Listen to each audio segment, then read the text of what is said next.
Calling all you entrepreneurs, Paul Argueta here.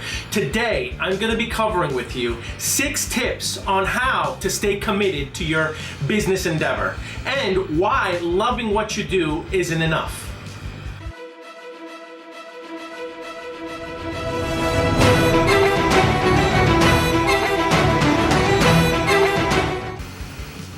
So before we get started, let's just do a little bit of housekeeping.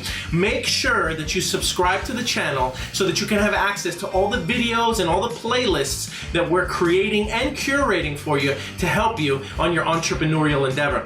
In addition to that, please make sure that you ring the bell. There's going to be a small bell icon right next to the subscribe button, and you'll get alerts anytime we upload new content. And for those of you who don't know, I'm a 20-year veteran of the real estate industry, and in the last 4 to 5 years, I've really taken digital marketing to a whole new level. I've implemented it in my real estate business and in my real estate brokerage. So as an entrepreneur, I know what it's like to start a business from the grassroots all the way up to building an organization of over 150 people. And I feel like there's a lot of content that can help the new entrepreneurs, but I'm sure that there's a lot of stuff that's going to help the veteran entrepreneurs as well.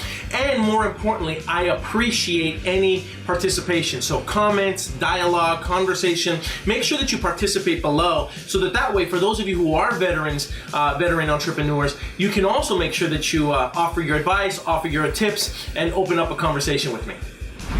Okay, let's talk about commitment.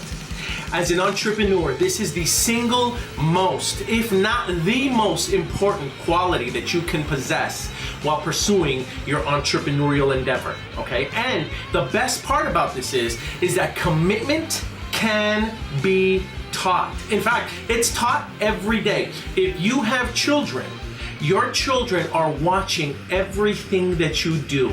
They are watching your commitment to your spouse. They are watching your commitment to your job. They are watching your commitment to your faith. They are watching your commitment to your health. They are watching what you do. And so as parents, when we see our children quit something when the going gets tough, or when we see that they don't want to go to practice, or that they don't want to play that instrument, or they're getting tired and they give up easy, it's hard for them to understand why they should keep going when as parents we don't demonstrate the exact same thing. So understand that commitment and our children's commitment is a direct reflection of what we do, and it is something that is emulated, and it is something that can be taught. Today, I'm going to give you 6 tips on how to teach yourself how to stay more committed to what it is that you're building. And a lot of these rules and a lot of these tips can actually be applied to almost anything, including our personal relationships, okay? So I'm not going to talk about marriage per se, but I am going to tell you that what I'm going to cover is stuff that I implement not only in my business, but even in my daily household life. A few years back, Steve Jobs did a commencement speech over at Stanford. I'm sure that many of you have seen it on the internet or have heard the speech. It was an amazing speech. He said something to the degree of, you have to love what you do. I'm going to disagree with that. And I know that I may get some flack for it, but here's my take on that. Loving what you do is not enough. And here's why. I believe that as human beings, we have a tendency to confuse love with excitement or with passion or with even lust. And so when things start to get a little redundant or repetitive or boring, as human beings, we get excited about things that are new, right? And so it's easy to get confused with love and with excitement because something is brand new. You have to learn how to be committed to something when that excitement ends, because at some point the excitement is going to dull. It happens. It's normal. That's something about the way we are designed. And so if you don't catch yourself early enough, what's going to happen is you're going to find yourself being distracted by all the shiny objects that are out there, and not only in business, but even in your own personal relationships, okay? Now, look, I get it. Being committed to something toxic can also work against you. And so I'm not here to teach you that you should be committed to something almost to a fault. But what I am telling you to do is to learn how to be committed to something even when the going gets tough. Now, your threshold for pain or for what you might call toxicity in a relationship or in a business endeavor might be a little bit different than my definition of it, but all I'm suggesting is don't be so easy to quit when the going gets tough. Learn a little bit of grit. Learn how to be committed to something in spite of the fact that, yeah, it might get boring. Yeah, it's not so much fun anymore, right? Nothing is fun when you're having to become good at it. It becomes fun when you are good at it, right? But the process of becoming good at it is never fun, right? We all know that. So just accept the reality that you're going to have to develop these skills of commitment. All right, let's dive right into these 6 tips. Tip number 1 on how to stay committed. Stay focused. Don't be so distracted. We've all heard the saying, the grass is always greener on the other side. There's also the saying, the grass is always greener where you tend it. So understand that it's easy to get distracted when you're looking at other entrepreneurs. It's easy to get distracted when you're looking at all the shiny objects, right? All the new bells and whistles. But you have to learn how to stay laser focused on what it is that you're doing. Because if you don't, you're going to start to look at somebody else and you're going to start to wonder why they're succeeding in their endeavor and you're not. And here's the thing.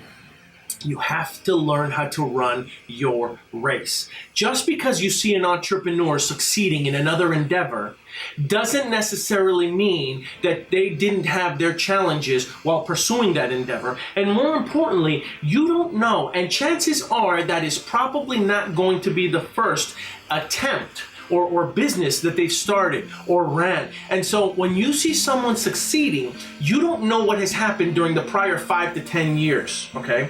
Most business owners, most successful entrepreneurs aren't going to have success their first time at bat. I'm gonna repeat that. Most successful entrepreneurs don't have success their first time at bat. And so if you're seeing someone succeed at whatever it is that they're doing, chances are that's not their first time.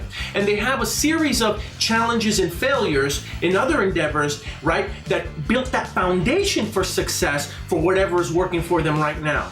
So while you're looking at them succeed, statistics show that they probably failed in something else prior to getting to where they're at now. And you're so busy focused on their success, on their present success, that you're not taking into account all the stuff that happened before. Likewise, right now, if you're going through some difficult times, if you're going through some failures, right, all you're doing is building the same exact foundation, right? Those failures, right? As you go through the valley of failure, remember that those challenges have not come to stay, they've come to pass. That is part of the process, part of the journey. And so one of the keys to staying committed is really just staying focused on what it is that you're trying to build, right? Focus on improving it. Focus on making yourself better. Focus on your craft, okay? Focus on becoming better. Don't ask for it to be easier. Ask for yourself to become better at what it is that you're doing. Don't be so distracted by everything else that is going on around you. If you are going to focus on those success stories, and I do, I love reading about them. I love learning about what those entrepreneurs did to become successful. If you're gonna focus on those stories, then focus on them from the perspective of what can I learn from that versus why are they so successful and I'm not? Why is it working for them and I'm not? Take it from the point of view of someone who's learning, right? That's what I want you to do. I don't want you to look at their success in an envious way in as much as I want you to look at it from the perspective of an educational way. So just promise me that if you are going to listen to the stories, and I suggest that you do, don't be distracted by them in the sense that you're jealous, right? What I want you to do is I want you to be attracted to the stories, because if they did it, then you can do it as well, all right? Tip number 2, don't sweat the small stuff. It's very easy to let things build up on you, right? Especially when you're building that business and you're working on it and you're working on it and you're working on it. There were many times, and there still are, look, I'm not perfect and I don't profess myself to be perfect. There are many times during the day where I'm, dealing with huge challenges in my business. And then when I go home, I let the small stuff that happens in my personal life blow up and I take it out on my family. I've been guilty of this, all right? And I've had to learn how to control that and distance myself between what happens at the office and what happens at home. That is going to be something that you're going to have to learn as well. All right, but I am going to tell you that even in business, you don't want to sweat the small stuff. Don't let the small, insignificant things that happen to you throughout the day affect the bigger picture. All right, and it's really easy to let all the little things, all the little screw-ups, all the little mishaps keep going and going and going and build up until one day you just blow up, and then you find yourself wanting to get away from what it is that you're building. And can I share something with you? Can I share that the real challenges, the big ones that are going to affect you, that are going to hit you on some random Tuesday that you don't even expect, those are going to be the ones that will knock you off the box. They're going to knock you out of the opportunity sometimes. And so you're so busy focusing on the small, minute challenges and details, when the truth is the really big ones, a lot of the times the stuff that we focus on is so small compared to the real challenges that lie ahead, okay? And you're so busy investing energy, because that's what's happening. You're investing your energy in those small challenges and stressing out on the little things, when the truth is you're going to need them for the really big ones that come when you do succeed, when you do grow. That's just a part of business. So stop sweating the small stuff, okay? And stop worrying about it so much, and stop worrying about things that may never even happen. There's plenty of times during when I'm getting ready for bed, and I've had a long day, and there's things that are stressing me out a little bit, and I'll have them on my mind. So what happens is, just before I go to bed, and chances are I'm not the only one, I think that you're probably doing this too, you have all these ideas of how something is going to turn out, on how something is going to pan out, on what the outcome is going to be of a certain scenario, of a certain situation, and you're replaying the idea of what is going to happen, and then when it really happens the next day or the next week, you realize that the way you had it planned out in your head, the way you were replaying this whole scene in your head, isn't even really the way that it turned out.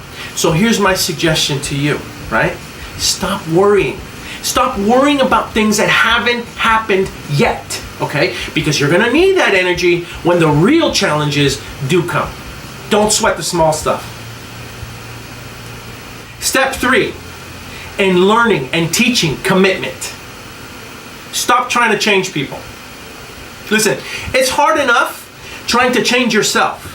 You aren't going to be able to change someone else. Now, I'm going to go off on a tangent here just for a little bit. Let's talk about relationships, right?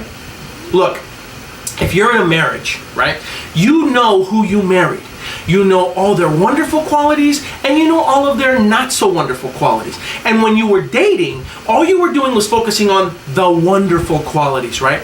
And then when you got married, that sort of shifted for most people. For most people, what they tend to do is they then stop focusing on all the wonderful qualities, and then they start focusing on all the negative qualities. The same thing happens in business. What happens is when people really start to see how challenging it can be, right? If you have a business partner or if you have people that you work with, you want to try to get them to change, right? You know what they're like. You know how they operate. You know what they're like in business, and you spend all this energy trying to change them. You can't do it, right? It can be amazingly frustrating trying to change someone else in a relationship, in your personal relationship, and in your professional relationship. You can't change people, but you can change yourself, right? You can change and control how you respond to those people. So you have to stop spending so much energy trying to change someone else, okay? Really, the only thing that you can do is control yourself, maybe change yourself, and control how you respond to them. All right, now going back to the original example that I gave, in a marriage. Again, stop focusing on the negative stuff. Start focusing on all the stuff, on all the reasons that you fell in love with that person. And if you're not married, in that relationship, right? Start focusing on the positive stuff versus focusing on the negative stuff, okay? And then if you have a business partner, I have a business partner, right? Focus on all the wonderful things that they bring to the table versus all the negative things that they bring to the table. And if you see that there's a lack of something, then find another person that you can hire or that you can bring aboard to supplement whatever it is that is lacking or whatever it is that is missing. So if you want to stay committed to your entrepreneurial endeavor, if you want to stay committed to your marriage, right? Okay, stop trying to change people. Step number 4, in learning commitment and learning how to be committed to your entrepreneurial endeavor, go back. Look, I keep bouncing back and forth from the entrepreneurial mindset to the marriage relationship mindset, and there's a reason that I continue to do that. Number 1, if you don't know it, I'm married, and me and my wife were blessed with 5 children. Okay, yes, they're all our children. And here's the thing. If things aren't right at home, it's going to spill on over into your professional life. You don't believe me? Go test it out yourself, okay? Now, for those of you that are single, young entrepreneurs that don't have a spouse, or they're in a relationship and they may not have children, look, I realize that for you, the scenario is going to be a little bit different, right? But these are tools, or steps, tips that you're going to have to implement into your life as you do develop these relationships. Because again, if things aren't right at home, I guarantee you they're not going to be right in the office, okay? So my step number 4 was go back. What do I mean by that? All right, let's talk about marriage for a second, right?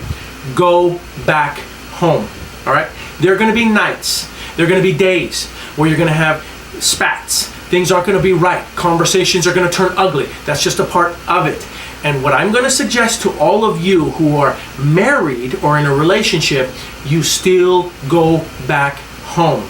It's all too easy in this day and age when things aren't going right to turn your back and to say, you know, I'm going to go somewhere else, or I'm going to hang out somewhere else, or I'm going to hang out with some friends, or worse yet, I'm going to hang out with someone I shouldn't be hanging out with. That happens a lot, all right? And I'm only speaking from experience without getting into too much details in my personal life. But I can tell you that you have to make sure that you go home when things are right, and when things aren't right, go back home, all right? Now, what do I mean in terms of business? In terms of business, you're going to have to go back when things are challenging, when things are difficult. You're going to have to muster up the courage on the days where you don't want to get out of bed, and you're going to have to put on your professional attire or whatever it is that you wear at the office. You're going to have to put on that smiling face, and you're going to have to go back, and you're going to have to start all over again, okay? You know, there used to be a saying that I would tell the people that worked very closely to me, and what I used to tell them was, when they came in the doors of our office, the minute they walked in, I told them to leave all of their problems at the door and for them to just drop them there, come inside the office, keep this place as a safe zone. And look, if they wanted to, whenever they left the office at 5 o'clock or 6 o'clock or whatever hours they left, those problems would be right outside waiting for them, okay? This was supposed to be a safe haven for them the minute they walked into this zone, all right? But I wanted them to feel like they could always come back, go back to the office when things are difficult. It's easy to go to the office. It's easy to pursue that entrepreneurial endeavor when everything's going right, okay? That's not difficult. What's difficult is continuing to go back and back and back when things aren't going right, when you're getting bad news, when you're hearing things that you don't want to hear. But I'm going to suggest to you that you go back and you try again, okay? You try again and again, even when those things get difficult, and get used to having to go back even when you don't want to go back, because that is what separates the success stories from the failures, is the ability to bounce back and go back and pursue that endeavor. Step number 5, in learning how to be committed. Get over the idea that this is going to be easy. Look, I don't know who started this vicious rumor about marriage being easy, about business being easy, about starting a business being easy. It's not easy. Marriage is not easy. Relationships are not easy. When you're in a relationship with someone, you've got 2 completely different people, right? Now, mind you, I know that there are going to be some of you that are going to argue, well, you know, we have all these similar interests, and, you know, everything's fantastic and everything is right, and I get it. Look, when 2 people find each other and they have common interests and they're in sync, that's all well and dandy. But at some point, just like any relationship, you're going to hit a wall and you're going to need to learn how to stay committed to one another when it really hits the fan. Because at some point, it will. It happens to all of us. No one is immune from having challenges in their relationship. okay? And so you've got to get over this idea, this concept that, marriage or this relationship that I'm in is going to be a cakewalk. It's not. And I'm not trying to be negative. I'm not trying to be Debbie or Donald Downer. I am preparing you so that way when the challenges do arrive, right, you know how to handle them versus heading for the hills. Because it's easy to head for the hills. It's easy to throw in the towel when the challenges come in. But when those challenges come in, that's when you really show your partner, your spouse, the person you're in a relationship with, what you're really made of, okay? That's where you're going to show them, look, I'm committed to you. I'm committed to making this thing work. Despite the mistakes I've made, despite what we're going through, despite the things that are happening to us, I'm committed to us coming out of this. And any scars that I wear as a result of it, I'm going to wear proudly because, that's my badge of honor. That's my commitment to you. All right. Now that's in relationships. That's in marriage. Okay. Let's talk about business, right? Business is not easy. Starting your own business, starting your own entrepreneurial endeavor is not going to be easy. The cards are stacked against you. All right. You might as well know that. Okay, if you don't know that, most businesses fail within their first 2 years. I would venture to say it's more than 50%. And the truth is, I would have to say that most of the reason that most of those businesses fail is because most people quit too early. They lacked that commitment. They lacked that grit. And so they weren't prepared for when it did get hard. They weren't sure how to handle it. And so I tell people, even people that have they have no interest in starting their own business. Even the people that prefer to work for somebody else or to be an employee. Look, there are plenty of people that just want to get their paycheck. They want to be comfortable. They want to get paid. They want to go home to their family. And that's okay. There is nothing wrong with that.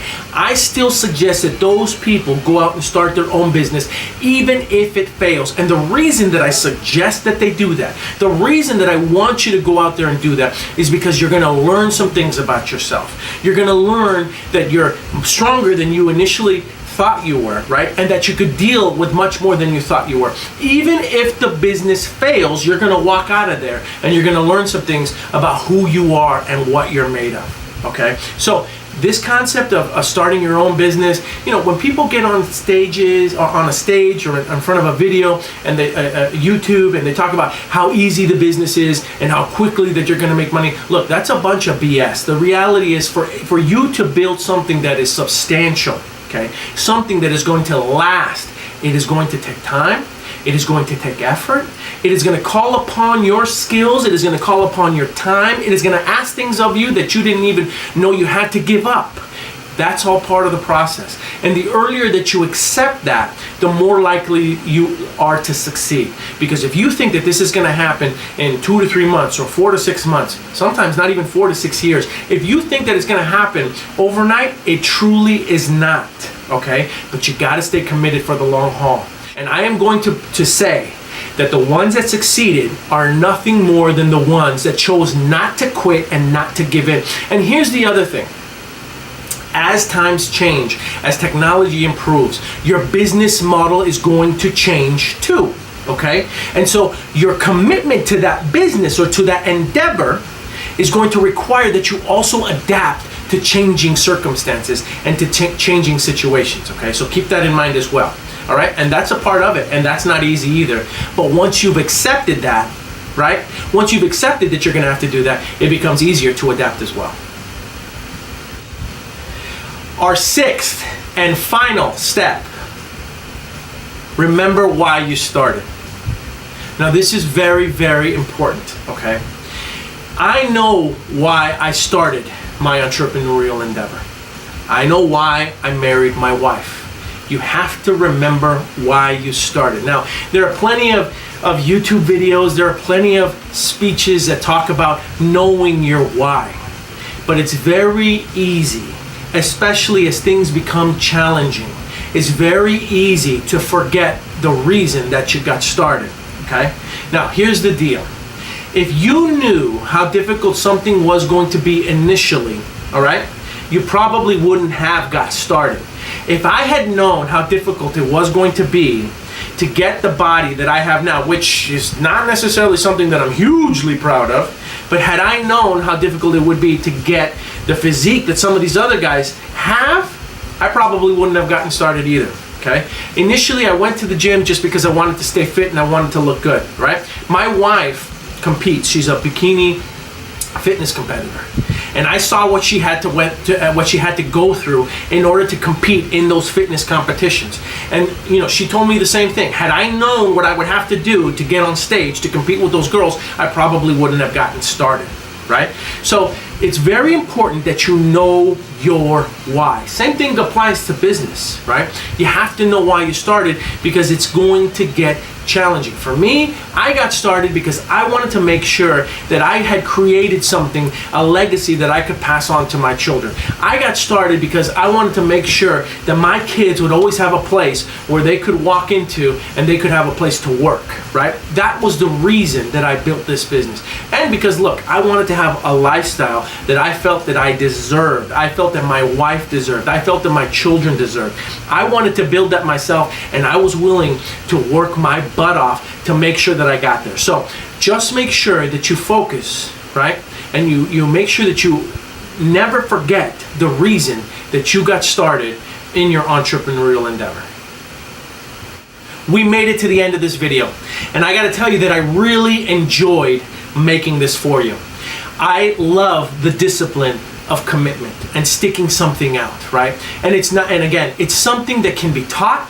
It is something that is emulated, you know, based on what you do. Your children emulate it, the people around you emulate it, and people know when you're committed to something. They see it in you. And there's an art form to the discipline of commitment, right? Because people know that you will follow through what you say that you're gonna do, all right? And so, that being said, I hope that you implement some of the stuff that I talked about today. I would love any comments, ideas, questions in the comment sections below. I monitor those things. I make sure that I respond to them. Make sure that you subscribe, but also make sure, again, that you hit the alerts button so that way you can get alerts every time I upload new content. I look forward to hearing about your success. I look forward to you inspiring me. I'll talk to you guys soon.